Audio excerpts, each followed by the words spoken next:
నమస్తే, నేను సిరి.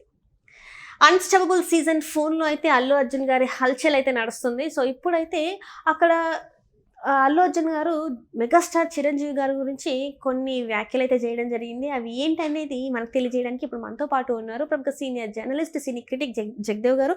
నమస్కారం సార్. నమస్తే. సార్, ఇప్పుడు చూస్తుంటే మరి ఇన్ని రోజుల్లో ఇది అల్లు ఆర్మీ, మెగాస్టార్ ఫ్యాన్స్, వీళ్ళిద్దరి మధ్యన కొంత మెగా ఫ్యాన్స్ అసలు మామూలుగా లేదు, పచ్చగడ్డేస్తే బగ్గుమనలాగా ఉంది. సో ఇలాంటి టైంలో అన్స్టబుల్ సీజన్ 4కి వచ్చి అల్లు అర్జున్ గారు పవన్ స్టార్ని చూపెట్టగానే ఆయన డేరింగ్ అంటే నాకు నచ్చుద్ది అని చెప్పడం. అండ్ ఇప్పుడు చిరంజీవి గారి గురించి మాట్లాడితే ఇవన్నీ మాట్లాడుతున్నారు. దీన్ని అసలు ఎలా చూడాలి? అసలు ఏం సందేశం ఇస్తున్నారు బయటికి జనాలకి?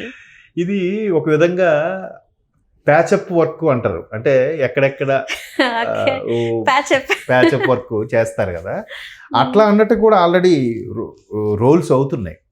అంటే ఇప్పుడు ఒకటమ్మా, ఆయన తప్పు చేశాడా చేయలేదా, లేదా ఆయనకి ఇష్టం మీద వెళ్ళాడా, అది ఆయన వ్యక్తిగతం. తప్పు అయితే లేదు, అది దాన్ని భూతద్దం చూడాల్సిన అవసరం లేదు. కానీ మెగా ఫ్యామిలీ అంతా ఒకటే. Mega family is nothing but mingle with, అదే includes with Bunny and Sirish. వీళ్ళిద్దరు కూడా మెగా కాంపౌండ్ హీరోలనే. నిన్న మొన్నటి వరకు కూడా సినిమా క్రిటిక్స్ కానీ, సినిమా వాళ్ళు రాసే రివ్యూస్ కానీ, వ్యూస్ కానీ అలాగే రాసేవారు. టీవీలో వచ్చే ప్రోగ్రామ్స్ ఏవైతే ఉన్నాయో, మూవీస్ అని, మూవీ రూల్స్ అని, టాలీవుడ్ టు బాలీవుడ్ అని చాలా ప్రోగ్రామ్స్ ఉండేవి. ఇప్పటికీ ఛానల్స్ ఉన్నాయి, ఎంటర్టైన్మెంట్ 9 అని చాలా ఉన్నాయి కదా ఇప్పుడు ఛానల్స్లో. సో వాటన్నిటిలో కూడా మెగా కాంపౌండ్ హీరో అన్నట్టుగా ఉండేది. ఇప్పుడు వాయిస్ ఓవర్ కానీ, యాంకర్ పార్ట్ కానీ. సో ఇప్పుడు అలాంటి కాంపౌండ్ ఉన్న హీరో ఖచ్చితంగా పడుకొని లేపడిగినా ఎవరు వైపు అంటే మెగా ఫ్యామిలీ వైపే కదా సపోర్ట్గా ఉండాలి. వాళ్ళు గుడ్ ఆర్ బ్యాడ్, వాళ్ళు పార్టీ ఉన్నా లేకపోయినా, లేదా న్యూట్రల్గా మనోళ్ళని ఉంటుంది కదా. ఇప్పుడు ఎన్టీఆర్ గారు ఉన్నారమ్మా. ఎన్టీఆర్ గారు 2009లో క్యాన్వాసింగ్కి వెళ్ళినప్పుడు ఆయన ఏం చెప్పాడు, ఈ కట్టి కాలే వరకు కూడా ఎన్టీఆర్ గారు పెట్టిన పార్టీ కోసమే, తాతగారు పెట్టిన పార్టీ కోసమే పార్టీ కార్యకర్తగానే ఉంటాను ఇప్పటికీ ఎప్పటికీ. అది డిపెండ్స్ అపాన్ బాబాయ్ కానీ, లేదంటే బాబు గారు కానీ, మామయ్య గారు కానీ, వాళ్ళు డిసైడ్ చేసిన దాన్ని బట్టి అప్పుడు పార్టీ నిర్ణయం తీసుకుంటే నథింగ్ బట్ ఎవరైతే మెయిన్ పాలిట్ బ్యూరో సభ్యులు, అధిష్టానం ఎవరుందో వాళ్ళు ఎలా నిర్ణయం తీసుకుంటే అలా ముందుకెళ్తారన్నట్టుగా నేను చెప్పాడు. సో ఎప్పుడైతే కొడాల నాని గారు ఈయన ఫోటో వాడుకోవడం స్టార్ట్ చేశారో, ఈయన మొదటి నుంచి ఆయనకున్న సాన్నిహిత్యమో లేదంటే ఫ్రెండ్షిప్, చిన్నప్పుడు ఆయన బాగా దగ్గరగా చేర తీసుకుని అన్ని తిప్పేవాడన్న విశ్వాసంతోనో ఆయన ఏం మాట్లాడినా, ఆయన యాంటీగా మాట్లాడినా ఏం మాట్లాడలేదు, న్యూట్రల్గా ఉండిపోయాడు. అది పద్ధతి. అటు టీడీపీకి మాట్లాడలేదు, ఇటు కొడాల నానికి కూడా మాట్లాడలేదు. ఎందుకు అలా మాట్లాడడం వల్ల గత ప్రభుత్వం ఒక రకమైన క్రియేట్ చేసేసింది, కక్షలు, కార్పణ్యాలు. ఒక పార్టీ, సినిమాలంటే టీడీపీకి ఫేవరు, ఇండస్ట్రీ అంతా టీడీపీకి ఫేవర్ ఉంది అంటే వాళ్ళ సినిమాలు వీళ్ళు చూడకూడదు, ఇలాంటి రకాలైన ఫీలింగ్ చేసేయడం. అరే మన మీద ఇన్ని కోట్లు ఖర్చు పెట్టే ప్రొడ్యూసర్స్ ఇట్లా చేయడం వల్ల ఏమవుతుందంటే, ఒక వర్గం వాళ్ళే సినిమాలు చూస్తారు, దానివల్ల సినిమా బాగున్నా ఆడనివ్వకుండా చేస్తారేమో భయంకో, లేదంటే జగన్మోహన్ రెడ్డి గారి టికెట్ల రేటుకో ఎన్టీఆర్ గారు సైలెంట్గా ఉండిపోయారు. అది పద్ధతి. సో ఈయన ఏం చేశాడు, కొంచెం అడుగు ముందుకేసి ఆ శిల్పారావుకి సపోర్ట్గా చేయడం. అరే ఈయన జగన్మోహన్ రెడ్డి గారి ఫేవరా? జగన్మోహన్ రెడ్డి ఫేవర్ కాకపోతే శిల్పారెడ్డి ఫేవరా? శిల్పారెడ్డి ఎవరు? శిల్పారావు ఎవరు? వైసీపీ. ఆ తానులో మొక్కే. అంటే ఇప్పుడు ఎలా ఉందంటే, నాకు ఆవకాయంత వద్దు కానీ అందులో మొక్క ఒకటి ఇవ్వు అన్నట్టు ఉంది.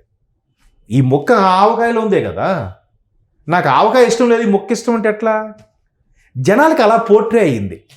పోర్ట్రే ఎప్పుడైతే అయ్యిందో, ఓహో ఈయన పాన్ ఇండియా స్టార్ అయిన తర్వాత ఇలా మారాడా అనుకొని రకరకాలుగా ట్రోల్స్ చేయడం. ఏముంది, ఇవాళ రేపు సోషల్ మీడియా నా వార్తలు నా ఇష్టం అన్నట్టుగా ఎవడు పెట్టిన వాడు చేస్తూనే ఉన్నాడు. ఈ చేయడంతో బన్నీ గారి ఫ్యాన్స్ కూడా తగ్గారా? మా అల్లురామలింగ గారు లేకపోతే మీ చిరంజీవే లేడు. అల్లురామలింగ గారికి చిరంజీవి గారు ఒక రేంజ్లో స్టారు, మంచి నటుడు అయిన తర్వాత కదా అల్లురామలింగ గారు. అప్పటికే ఒక 4-5 సినిమాలు మంచి పేరు వచ్చేసింది. అప్పుడు కదా అల్లురామలింగ గారు అల్లుడిగా చేసుకున్నారు. పోనీ అల్లురామలింగ గారు లిఫ్ట్ ఇచ్చేస్తే స్టార్ అయిపోతే, రాఘవేంద్ర గారు అబ్బాయి స్టార్ అయిపోవాలి, దాసనారాయణ గారు అబ్బాయి స్టార్ అయిపోవాలి, మిగతా చాలామంది ప్రొడ్యూసర్లు అందరూ పిల్లలు స్టార్లు అయిపోవాలి కదమ్మా. ఒక లిఫ్ట్ ఇస్తే స్టార్ అయిపోరు. సత్తా ఉండాలి, టాలెంట్ ఉండాలి. చిరంజీవి గారి టాలెంట్ ఇప్పుడు జనరేషన్ వాళ్ళకి ఏం తెలుసు? ఆయన పాత సినిమాలు చూస్తే, 80s 90sలో వచ్చి మూవీస్ చూస్తే, ఏం చార్మింగు, ఏం mesmerism. That is megastar. So అలాంటి మెగాస్టార్కి మా అల్లురాలింగి గారు లిఫ్ట్ ఇచ్చారు అని వీళ్ళు, ఒరే బాబు అల్లురాలింగి గారు కాదు మెగాస్టార్ వల్లే అల్లురాలింగి గారు లాంటి వాళ్ళకి కూడా పేరు వచ్చింది అని వీళ్ళు రకరకాలుగా మొత్తానికి కోల్డ్ వార్ అయింది. ఇప్పుడు దాన్ని అవునో కాదో చేసి చెప్పాలి. ఎందుకంటే మొన్న ఆయన ఏదో ఒక ఆడియో ఫంక్షన్కి వెళ్ళినప్పుడు కూడా అది సుకుమార్ గారు మిస్సెస్ అదేంటి Maruthi Nagar Subrahmanyam, I love my fans, నా ఫ్యాన్స్ కోసం ఎక్కడైనా వస్తా అంటూనే నాకు నచ్చితే వస్తా అని అనడం అండర్లైన్ చేసినట్టుగా మాట్లాడినట్టు అనిపించడం, దానికి ఒక జనసేన ఎమ్మెల్యే గారు కూడా స్పందించడం, మేము రమ్మన్నామా వద్దా ఏమన్నామా, మీరు వస్తే ఎవరికోసం మీరు రండి, మేముంది, మాకేం అవసరం లేదు, మీ వల్ల మాకేం ఒరిగేది ఏమీ లేదు, మాకేం ఓట్లు ఎక్స్ట్రా పడవని ఆయన ఎవరో అంటాం, పేర్లు అనవసరం. సో ఇట్లా చినికి గాలివానైన నేపథ్యంలో ఇప్పుడు మొన్న సీజన్ 4లో ఎపిసోడ్ 1లో పవన్ కళ్యాణ్ గారు అంటే డేరింగ్ అని చెప్పడం, ఇప్పుడు చిరంజీవి గారు అంటే నిజంగా ఆయన చూసి నేను పెరిగాను, ఒక హీరో అంటే ఎలా ఉండాలి, హ్యుమానిటీ లెవెల్స్ ఎలా ఉంటాయి, అండ్ మోర్ ఓవర్ ఆయన ఫస్ట్ టైం విదేశాలకు వెళ్ళినప్పుడు కూడా నేను విదేశాలకు వెళ్ళింది ఆయనతోనే, ఆయన భార్య ఆయన పిల్లల్ని తీసుకెళ్ళచ్చు, కానీ మమ్మల్ని కూడా నన్ను మా తమ్ముడి శిరీష్ని కూడా తీసుకెళ్లారు, అది నాకు ఇప్పటికీ గుర్తుంది, ఇప్పటికీ ఆ గౌరవభావం ఉంటుంది అన్నట్టు ఏదో చెప్పుకొచ్చారు. సో మేబీ అంటే అక్కడ సందర్భం బాలయ్య బాబు అడిగారు కాబట్టి చెప్పారు, లేదా ఇట్లాంటివి ఏదైతే మనస్పర్ధలు వచ్చాయి కాబట్టి ఇవన్నీ క్లారిఫై చేయడానికే మరలా అన్స్టాపుల్లో బాలయ్య బాబు గారితో పిలిపించుకున్నారేమో, వాళ్ళదే ప్రోగ్రాం కాబట్టి అలా కూడా అయిండొచ్చు. కానీ తప్పులేదమ్మా, ఇప్పుడు మనస్పర్ధలు వస్తాయి, చిన్న చితక ఇబ్బందులు వస్తాయి, కుటుంబం నాకు కామను. ఇప్పుడు చూడండి మన ఊర్లలో వెళ్తే ఎరా మామయ్య పలకరించావంటే లేదమ్మా ముందు పలకరించినారా అసలు సీరియస్గా ఉన్నాడు అంటే మనం వెళ్ళి పలకరిస్తాం, మామయ్య వచ్చావని అంటే వచ్చి చాలాసేపు అయింది ఇప్పుడా పలకరించడం అంటాడు. ఏమీ లేదు, అది మర్యాద లేదు, తక్కువ లేదు, జస్ట్ పలకరింపు చేయలేదంట. అంటే ఇట్లాంటి కుటుంబంలో ఉంటాయి సహజం, చిన్న చిత్తగా అలకలు పొరబడి, అలాగే అక్కడ కూడా ఉండుంటాయి. దాన్ని ఈ ఒకవేళ ఇబ్బంది పెడితే వ్యవస్థకి దాని మీద కోట్లు పెట్టే ప్రొడ్యూసర్లకి నష్టం అనేది నా అభిప్రాయం.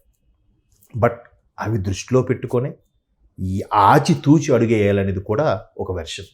ఎన్టీఆర్ గారు ఎలాగైతే న్యూట్రల్గా ఉండిపోయారో, ఎన్ని విమర్శలు వచ్చినా ఎన్ని మాట్లాడినా ఏంటి కొడాలి నాన్నగారు ఆయనతో కటౌట్ వాడుకుంటున్నారు అని బాలయ్య గారికి అడిగితే ఆ విషయం నన్ను అడుగుతారంటే ఖండించాల్సింది వాడిని అడగండి అన్నారు, అంతే కదా. సో అప్పుడు కూడా ఆయన ఏం మాట్లాడలే. సో న్యూట్రల్గా ఉండిపోవడానికి కారణం ఇదే అంటే నేను అనుకుంటున్నాను. ఎందుకు ఒకరికి వచ్చి ఒకరి కోపం రావడం, ఏమనుకుంటాం అనుకోండి, సైలెంట్గా ఉంటే పోయే కదా. ఇప్పుడు కూడా ఎన్టీఆర్ గారు బయటకు వచ్చేసి ఒక్కసారి కూడా మాట్లాడలేదు, అదే చెప్తున్నాను కదా, ఏకపూచి ఏదీ లేదు. ఇప్పుడు ఆయన కూడా కొడాలి నాని గారు చిన్నప్పటి నుంచి మంచి బాగా ఎత్తుకుని పెంచినంత చనువు ఉందంట. మరి అలాంటప్పుడు కొడాలి నాని గారు సపోర్ట్గా వెళ్ళాడు ఆయన? వెళ్ళలేదుగా. వెళ్తే ఏమంటే పోర్ట్రే అవుతుంది.